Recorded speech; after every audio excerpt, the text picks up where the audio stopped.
Bienvenue à l'émission de télévision Les Actualités prophétiques. Bien, encore une fois, aujourd'hui, nous retournons en Israël. Cette fois-ci, nous reviendrons sur le sommet de la montagne des Oliviers, qui est située juste en face de la vieille ville de Jérusalem.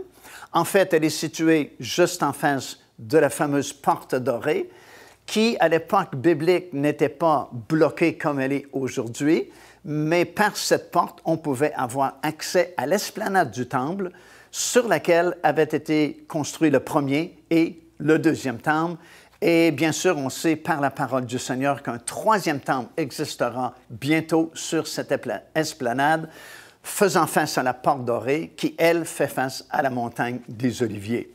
Et la raison pour laquelle nous revenons sur la montagne des Oliviers afin d'enregistrer cette émission de télévision aujourd'hui, c'est que nous allons parler au sujet du retour physique et littéral du Seigneur Jésus-Christ qui doit se produire exactement à cet endroit-là, sur le sommet de la montagne des Oliviers.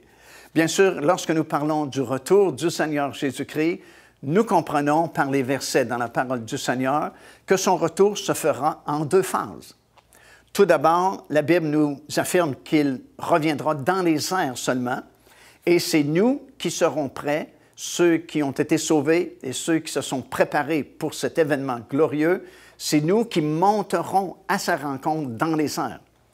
Alors, lors de cette première phase, ses pieds ne toucheront pas le sol de cette planète, mais il ne descend que dans les airs et c'est nous qui allons à sa rencontre.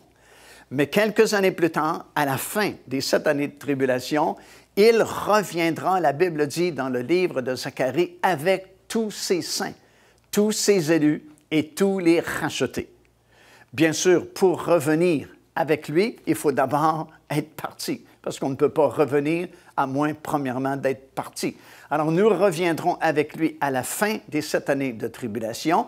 Et là, c'est très précis dans les Écritures, puisque le prophète Zacharie affirme qu'à ce moment-là, ses pieds toucheront le sommet de la montagne des Oliviers, qui est en face de la vieille ville de Jérusalem.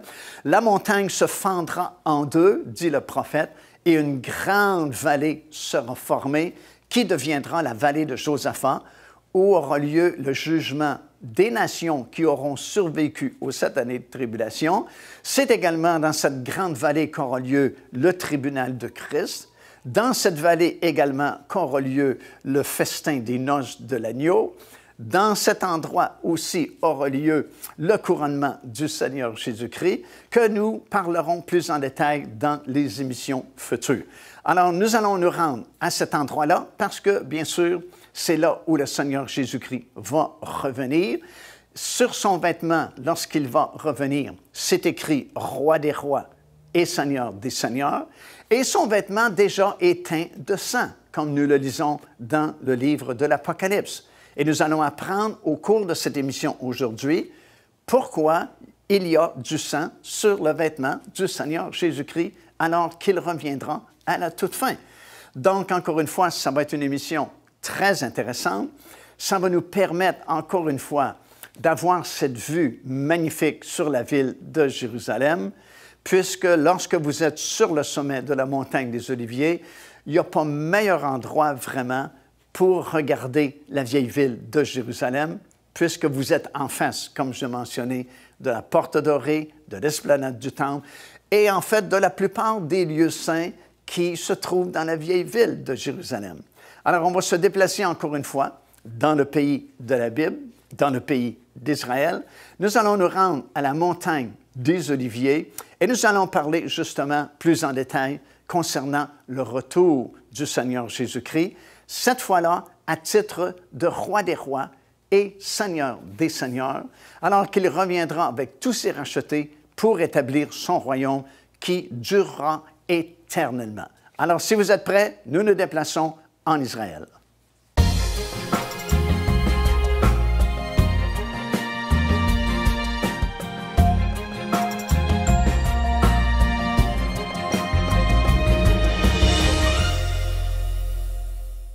Dans le livre de l'Apocalypse, dans le 19e chapitre, des versets 7 et verset 8, il y a une grande annonce qui est publiée. « Réjouissons-nous et soyons dans l'allégresse, car les noces de l'agneau sont venues et son épouse s'est préparé. Alors, c'est l'annonce, finalement, du festin des noces de l'agneau qui est faite vers la fin des 7 années de tribulation, ce qui prouve hors de tout doute que les noces de l'agneau ne peuvent avoir lieu durant 7 années au ciel, comme on entend souvent annoncer et prêcher. Parce qu'évidemment, le livre de l'Apocalypse est écrit de façon chronologique, et c'est Jésus lui-même qui a fait la division de son livre dans le premier chapitre et au verset 19, alors qu'il a dit à Jean, « Écris les choses que tu as vues, deuxièmement, celles qui sont, et finalement, celles qui doivent arriver après elles. » Alors, vous avez 3 grandes divisions qui forment le livre de l'Apocalypse, les choses que Jean a vues au tout début, c'est-à-dire Christ ressuscité au milieu des 7 chandeliers, les choses qui sont, c'est-à-dire l'histoire terrestre de l'Église du Seigneur Jésus-Christ, qui nous est décrite dans le 2e et le 3e chapitre du livre, et à compter du 4e chapitre jusqu'à la fin du livre de l'Apocalypse, c'est la 3e partie, les choses qui doivent arriver bientôt. Alors, étant écrit de façon chronologique, lorsqu'ici on fait l'annonce du mariage et surtout des noces de l'agneau, le repas, le festin de noces, bien, c'est situé à la fin des 7 années de tribulation, cette annonce-là, ce qui prouve que les noces ne peuvent pas avoir lieu avant ou même pendant les 7 années, puisqu'on en fait l'annonce qu'à ce moment ici, alors qu'on est rendu presque à la fin des 7 années de tribulation.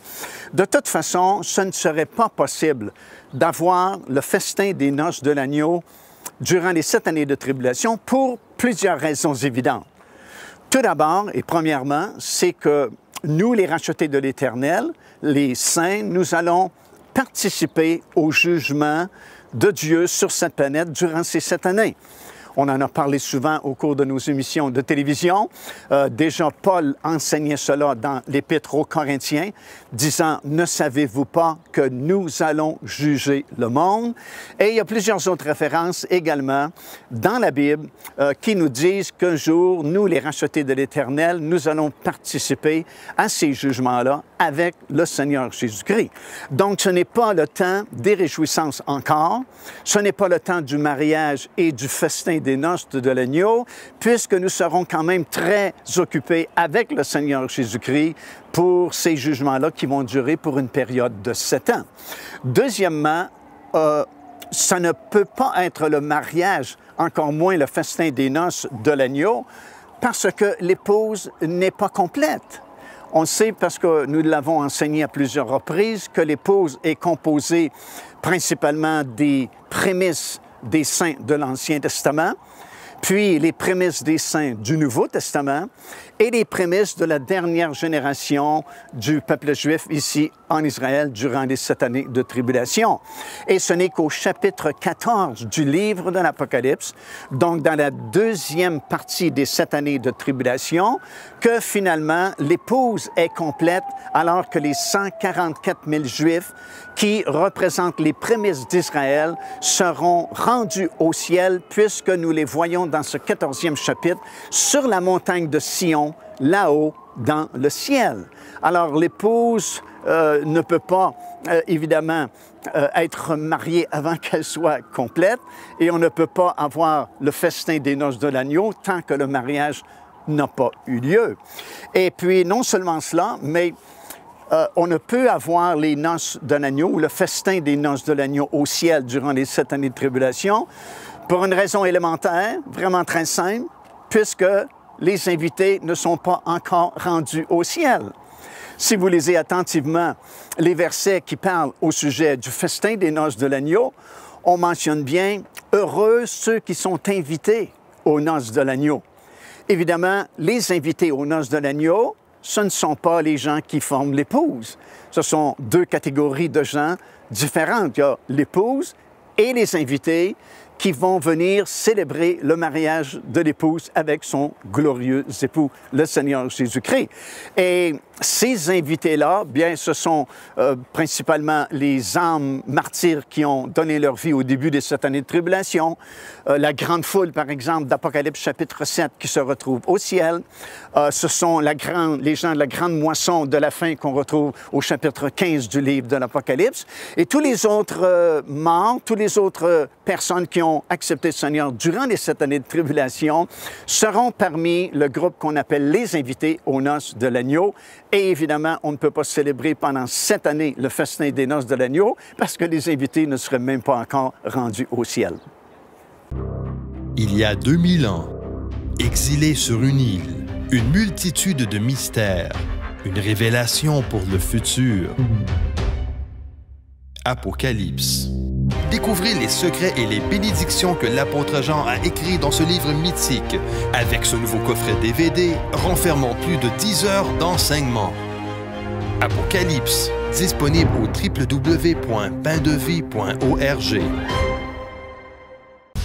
Devenez partenaire avec ce ministère par votre soutien financier et aidez-nous à planter le flambeau de l'Évangile à travers le monde entier. Vous recevrez un enseignement audio à tous les mois de la part de l'évangéliste Mario Massicotte, ainsi que notre bulletin de nouvelles prophétiques incluant des enseignements bibliques, des nouvelles du ministère et des commentaires sur les actualités prophétiques. Débutez dès aujourd'hui en visitant notre site web www.paindevie.org ou par courriel à info@paindevie.org ou en nous écrivant à Pain de Vie, casier postal 426 800, Square Victoria, Montréal, Québec, H4Z 1J7.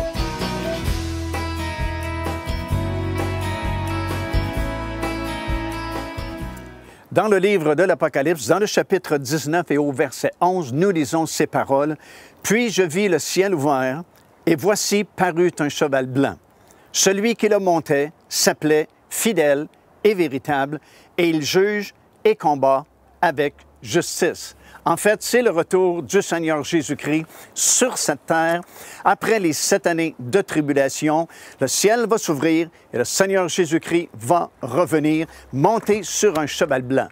Il est différent du cavalier monté, lui aussi sur un cheval blanc, que nous avons lu dans le livre de l'Apocalypse, dans le 6e chapitre. Dans les premiers mois, peut-être premières semaines ou premiers mois des 7 années de tribulation, voilà que le premier sceau du livre à 7 sceaux a été brisé et un cavalier monté sur un cheval blanc est parti en guerre. Et cette fois-là, comme nous l'avons expliqué, c'était l'Antéchrist qui commençait sa conquête mondiale. Mais ici, à la fin des 7 années de tribulation, le cavalier, c'est le Seigneur Jésus-Christ, monté lui aussi sur un cheval blanc, mais comme il est écrit, c'est écrit le véritable. Lui, il est le véritable cavalier monté sur le cheval blanc. Et sur son vêtement, c'est écrit Roi des rois et Seigneur des seigneurs. En réalité, le Seigneur Jésus-Christ, cette fois-là, ne revient pas comme un agneau pour donner à nouveau sa vie sur la croix de Golgotha, mais il revient comme un juge afin d'établir son royaume sur la terre et juger tous ceux qui se sont rebellés contre lui. Alors, durant cette période, alors que les 7 années de tribulation sont terminées, nous allons assister au retour du Seigneur Jésus-Christ et nous allons même participer à ce glorieux retour-là, puisque la Bible affirme qu'il revient avec tous ses saints. Sur son vêtement, encore une fois, c'est écrit « Roi des rois et Seigneur des seigneurs ». Les vêtements dans la Bible sont très importants. Souvent, l'autorité de la personne était écrite sur le bord du vêtement. Et vous savez, comme cette femme qui était atteinte d'une perte de sang, elle voulait toucher le bord du vêtement de Jésus parce qu'il y avait quelque chose qui identifiait cet homme comme un homme de Dieu.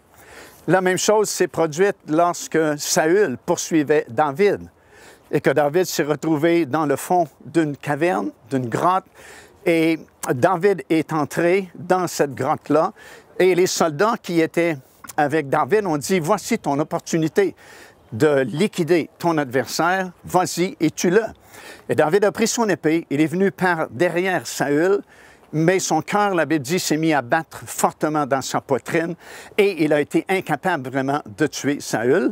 Cependant, quand il fait, il a découpé le bord du vêtement sur lequel était écrit « Roi d'Israël ». Et c'était vraiment un geste prophétique que David faisait, voulant dire que la royauté serait enlevée sur Saül et placée sur David un jour. Alors à ce moment-là, le Seigneur Jésus-Christ, sur son vêtement, c'est écrit « Roi des rois et Seigneur des seigneurs, parce que finalement, il va entrer dans son troisième et dernier grand ministère qu'il accomplit pour nous. Lorsqu'il est venu il y a 2000 ans, il accomplissait son ministère de prophète. Depuis sa résurrection, il est entré dans son ministère de souverain sacrificateur qu'il accomplit depuis plus de 2000 ans pour nous, encore jusqu'au moment où on fait cet enregistrement.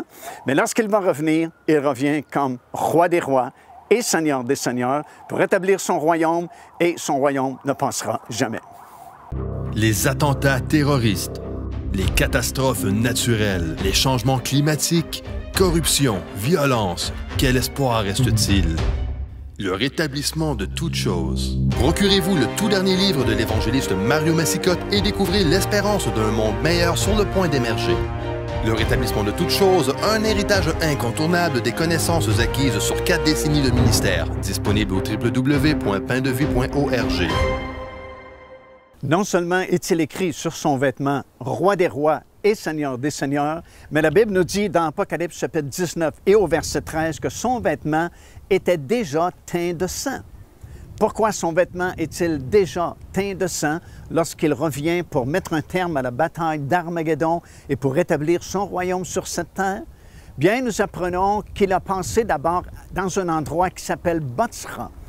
Et nous retrouvons ça dans le livre du prophète Ésaïe, dans le 63e chapitre, alors que le prophète a vu en vision le Seigneur Jésus-Christ sortir de Botsra, qui est dans le territoire d'Édom, dans le sud de la Jordanie moderne, alors qu'il a réglé un autre conflit avant de mettre un terme à la bataille d'Armageddon.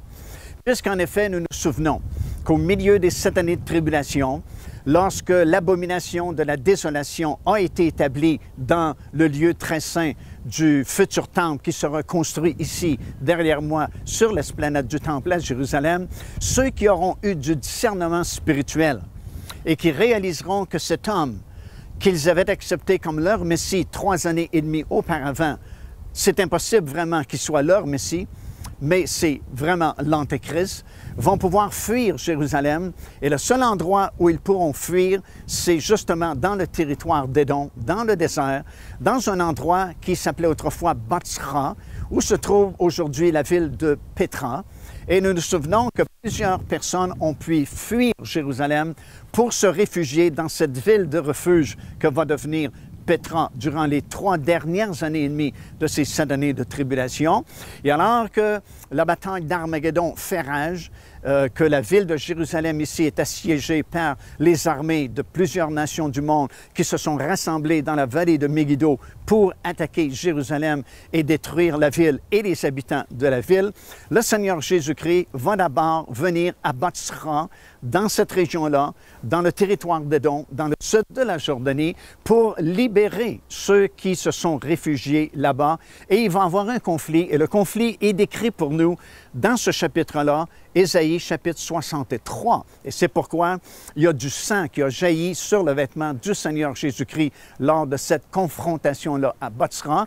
Et après sa victoire sur les armées qui seront là à Botsra pour s'emparer de ces gens-là qui se sont réfugiés dans cet endroit, va retourner au ciel et nous allons cette fois-là revenir avec lui. Et c'est pourquoi il y a du sang sur le vêtement du Seigneur Jésus-Christ lorsqu'il va revenir avec tous ses rachetés et tous ses saints. Dans Zacharie, le chapitre 14 et le verset 5, ça dit ceci: « L'Éternel viendra avec tous ses saints avec lui, et ses pieds se poseront en ce jour-là sur le sommet de la montagne des Oliviers qui est vis-à-vis de Jérusalem du côté de l'Est. » Alors, nous sommes sur la montagne des Oliviers, justement, aujourd'hui. Derrière nous, vous avez la vieille ville de Jérusalem. Nous sommes du côté de l'Est et c'est ici que le Seigneur va revenir avec tous ses rachetés, tous ses saints. Zacharie dit qu'il va poser son pied sur le sommet de cette montagne qui se fendra littéralement en deux et ça va former une grande vallée ici qui va devenir la vallée du jugement où plusieurs personnes qui auront survécu aux 7 années de tribulation pourront être jugés et auront comme récompense le pouvoir d'entrer dans le règne de 1000 ans à titre de nation. Alors, c'est ici que ça va se produire, alors que la bataille d'Armageddon est à son point culminant. Ça fait rage ici à Jérusalem. Tout à coup, du côté de l'Est, on voit cette cavalerie qui va descendre du ciel, des millions et des millions de cavaliers montés sur des chevaux et dirigés par ce cavalier monté sur un cheval blanc, avec son vêtement sur lequel il est écrit « Roi des rois et Seigneur des seigneurs », son vêtement qui est teint du sang de la bataille de Botsra. Et nous allons revenir avec lui ici sur cette montagne et ce sera l'établissement du royaume de Dieu qui va durer premièrement pour une période de 1000 ans, qu'on appelle le règne de 1000 ans ou le millénium sur cette terre. Nous serons avec lui pour régner. Les villes seront reconstruites, comme nous allons vous expliquer un peu plus tard, et ça va durer justement pour une période de 1000 ans. Joignez-vous à nous afin de célébrer le Seigneur et entendre le message de la parole de Dieu par l'évangéliste Mario Massicotte. Venez recevoir ce que Dieu a préparé pour vous. Visitez notre site web www.paindevie.org afin de connaître notre itinéraire. Nous serions très heureux de vous rencontrer et de vivre des moments forts avec le Seigneur.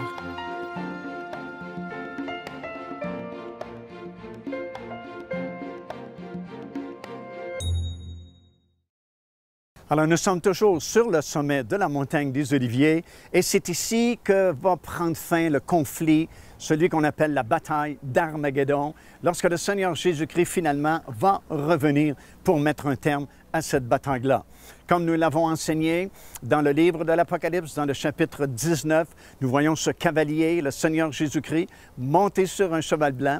Sur son vêtement, c'est écrit « Roi des rois et Seigneur des seigneurs ». Il y a même du sang sur son vêtement qui vient de la bataille de Botsra, comme je vous ai expliqué précédemment.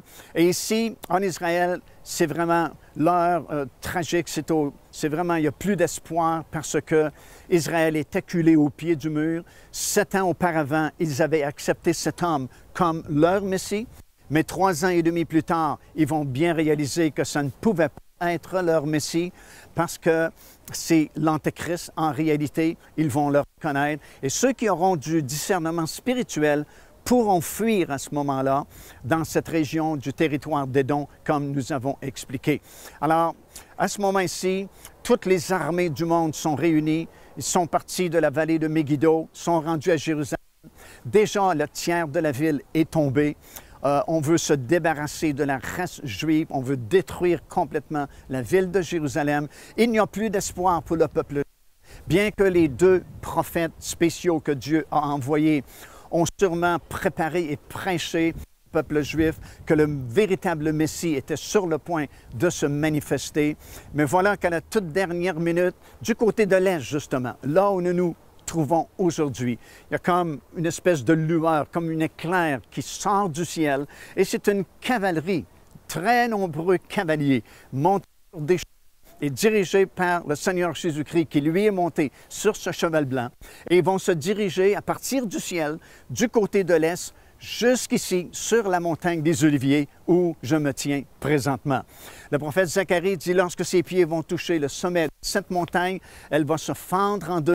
Et une grande vallée sera formée et ce sera la fin de toute chose et le début de l'établissement du royaume de Dieu sur cette terre. Il va se débarrasser de l'Antéchrist et du faux prophète de façon vraiment très particulière. Nous le lisons dans le 2e épître aux Thessaloniciens, le chapitre 2 et au verset 8. Ça dit qu'il va détruire l'Antéchrist et le faux prophète par l'éclat justement de son avènement et par le souffle de sa bouche. Il va simplement souffler sur ces 2 créatures-là et elles vont se retrouver dans les temps ardents de feu. Alors imaginez, c'était l'homme le plus puissant de la terre, celui qui dirigeait les destinées de toute la planète pendant ces dernières 3 années et demie. Et voilà comment le Seigneur Jésus-Christ va régler son compte. Il est précipité dans le lac de feu pour l'éternité. Et à partir de ce moment-là, le Seigneur Jésus-Christ sera établi comme roi, sera établi sur la montagne de Sion, comme il est écrit dans le livre des Psaumes, et ce sera le début de l'établissement du royaume de Dieu, qui va d'abord durer pour une période de 1000 ans, et qui sera fusionné avec le royaume universel et éternel de Dieu qui n'aura jamais de fin finalement. Dans Zacharie chapitre 12 et au verset 10, nous lisons ceci, « Ils tourneront leur regard vers moi, celui qu'ils ont percé, et ils pleureront sur lui comme on pleure sur un fils unique. Ils pleureront amèrement sur lui comme on pleure sur un premier-né. C'est ce que le tiers de la population dira à ce moment-là et fera. Plus tard, dans Zacharie chapitre 13 et au verset 6, voici ce qu'il est écrit. « Et si on lui demande d'où viennent ces blessures que tu as aux mains, il répondra, c'est dans la maison de ceux qui m'aiment que je les ai reçues. » Parce qu'évidemment, le Seigneur Jésus-Christ a gardé ces blessures qu'il a reçues dans ses mains, son côté et dans ses pieds. Et on lui demandera à ce moment-là, qui t'a fait ces blessures? Parce que la plupart des Juifs n'ont pas reconnu leur Messie, le Seigneur Jésus-Christ, lorsqu'il est venu il y a 2000 ans passés. Mais à cette occasion, ils reconnaîtront leur véritable Messie, le Seigneur Jésus-Christ. Et alors s'accomplira ce que Paul a annoncé dans son épître aux Romains, dans le 11e chapitre et au verset 26, alors qu'il a dit « Le libérateur viendra de Sion et tout Israël sera sauvé ». Alors à ce moment-là, il y a un esprit de conviction qui tombera sur ce tiers de population qui restera à ce moment-là. Et la conviction du Saint-Esprit sera tellement forte, tellement puissante sur eux, qu'ils se convertiront et reconnaîtront le Seigneur Jésus-Christ comme leur Messie. Et de ce fait, tout Israël, tout ce qui restera en Israël sera sauvé à ce moment-là. Nous savons aussi, d'après la description faite dans le livre du prophète Zacharie, que le retour sur terre du Seigneur Jésus-Christ se fera exactement le jour de la fête du Yom Kippour, la fête des expiations, qui est la grande fête justement de la repentance, alors qu'Israël, finalement, va se repentir et reconnaître son Messie. Car Dieu a tant aimé le monde qu'il a donné son Fils unique, afin que quiconque croit en lui ne périsse point, mais qu'il ait la vie éternelle. Téléchargez gratuitement l'enseignement « Le salut, c'est quoi ?» en visitant notre site web www.paindevie.org et recevez la grâce merveilleuse que Dieu vous offre. Ici l'évangéliste Mario Massicotte qui vous invite à vous inscrire à notre lettre de nouvelles électronique.